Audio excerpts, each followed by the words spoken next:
The suit silhouette has been perfected for over a century. It accentuates a man's natural attractiveness. Use this to your advantage.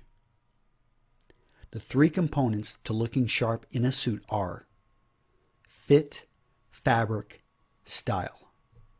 All right, we're going to talk about fit. Look at this gentleman. This suit fits him in the shoulders. It fits him in the sleeve length. Perfect. The jacket length is correct. In the torso, we can see that it's not too tight, it's not too loose. What we have here is an excellent fit. Notice how the suit complements his body. The big thing you'll notice when you see a suit that fits on a man is that you're actually no longer looking at the suit. You're just noticing that this individual looks sharp. Most men wear clothing that's too large for them. This is a big problem in the United States. We seem to believe that by wearing loose clothing, it's going to feel better. What you need to do is pay attention to fit when you buy the clothing and then have it tailored to fit you perfectly. But what does a good fit mean on a men's suit? Proper shoulder fit is very important, especially when you buy the suit. Make sure it fits you here. If it doesn't, do not buy the suit.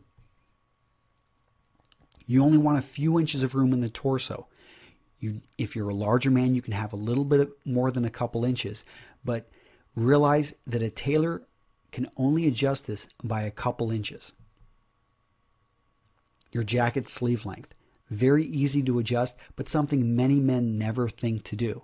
You want to show approximately 1/2 to 1 inch of shirt sleeve, and the jacket sleeve should about end at your wrist bone. All right, getting down to the trousers. The length of, make sure you get your trousers hemmed properly. You want to have one crisp, clean break in the front and the back of your trouser leg. You do not want to ever step on it. All right, let's look at this gentleman, an example of a great fit. Look at those shoulders. Look at the length of the trouser. In his hip area, we're not seeing really any tension. Around his torso, I can see that this is a fit. Gentlemen, I mean, overall, this is a great fit. Okay, moving on from fit, let's talk about fabric.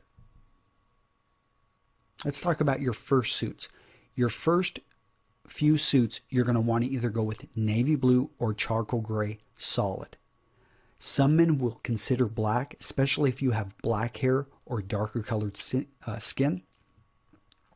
Midnight navy is another good choice. This is more though for formal wear, so you want to consider midnight navy if you're looking at a tuxedo or something. Another option, of course, for tuxedos are black as well. Navy blue, charcoal gray. You can go with which one would I recommend for a first suit? Depends on how old you are and your body build. For most men, I'm going to recommend the charcoal gray. Although if you're an older man, navy blue isn't bad because it accentuates youth. If you're 18 years old, though, you want to look towards charcoal gray.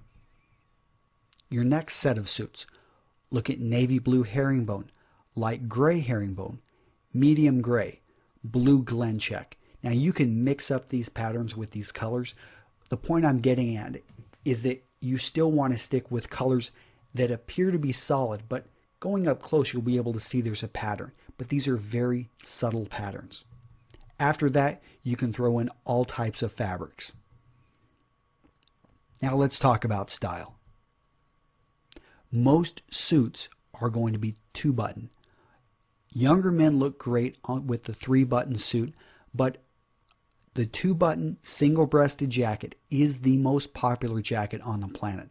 Over 60% of the jackets sold are 2-button, and that's because it complements the most body builds.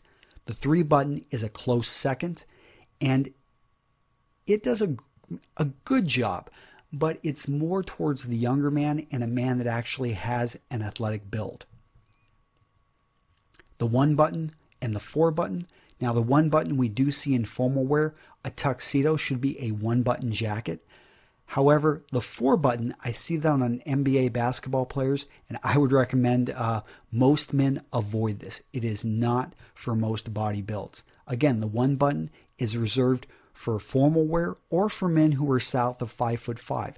They can pull off a one-button jacket. Double-breasted jackets. It's going to be more formal than a single-breasted jacket, and it's also less common. I do not recommend double-breasted jackets for your first jacket. Before World War II, they were just as common as single-breasted jackets. Nowadays, probably less than 3% of jackets sold out there are double-breasted. So it is a bit more formal, but it should not be one of your first jackets. Now, little differences on the pockets. You notice the jacket over to the left has an extra pocket. The jacket over to the right, its pockets are slanted. Over to the left, what we have are called ticket pockets. These are seen on informal jackets, usually a sport jacket. And then the hacking pockets, these are at an angle. And these come from the British riding jacket. Again, they make a jacket a bit less formal. Now let's go to the lapels. What you see here are peak lapels. Before, you had been looking at notch lapels. Peak lapels are going to be more formal. Here you also see pick stitching around the edge of the lapel.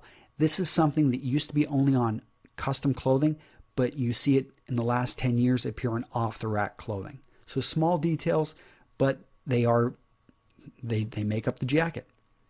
All right, let's look at your jacket sleeves and the number of buttons. I recommend most men go with 4 or 3 buttons on their jacket sleeves. I like to match the number of buttons on the front of my jacket with the number of jackets on my sleeve. Unless it's a 2-button jacket, then I like to double it.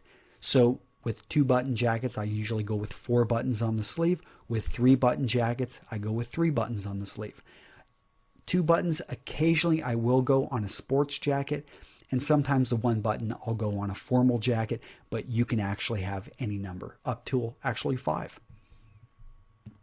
Let's look at the back of the jacket. These are called the vents. To the left, we have the single vent. The center, we've got the double vent. To the right, we have no vent.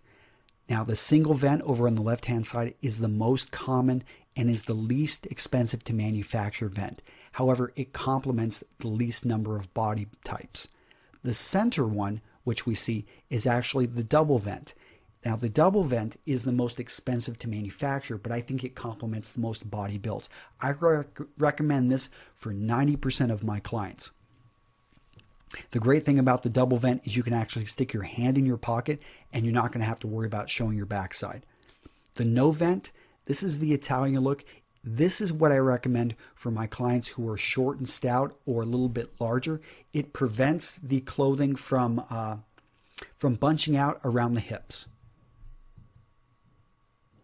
All right, now on the trousers, we've got the flat front over here to the left. We've got the single pleat in the center. We've got the double pleats over on the right-hand side. What we see here is that double pleats are going to be for the larger man, for the man that's a bit older, for the man that just wants a bit more room in his hip area. Over to the left-hand side, we see the flat front. Flat fronts are going to be for the younger man or for the man with that type of a body build that can handle it. The single pleat here in the center, this is for the man that perhaps he wants to go with a flat front, but he knows that he wants to cuff his trousers at the bottom. And so that's when you would go with a single pleat. And what do I mean by cuffing the trousers? All right, to the left we have cuffed trousers. To the right we have uncuffed trousers. You want to go with cuffed trousers if you want to have more of a substantial break on the front of your trousers. It's also good for men that are tall and thin. For a man that wants to accentuate height, though, the no cuff on the right-hand side is the way to go. All right, and the back pockets usually have a wide variety. I like the far left-hand option, though, no back pockets, because then I know that I'm not going to be tempted to put my wallet back there.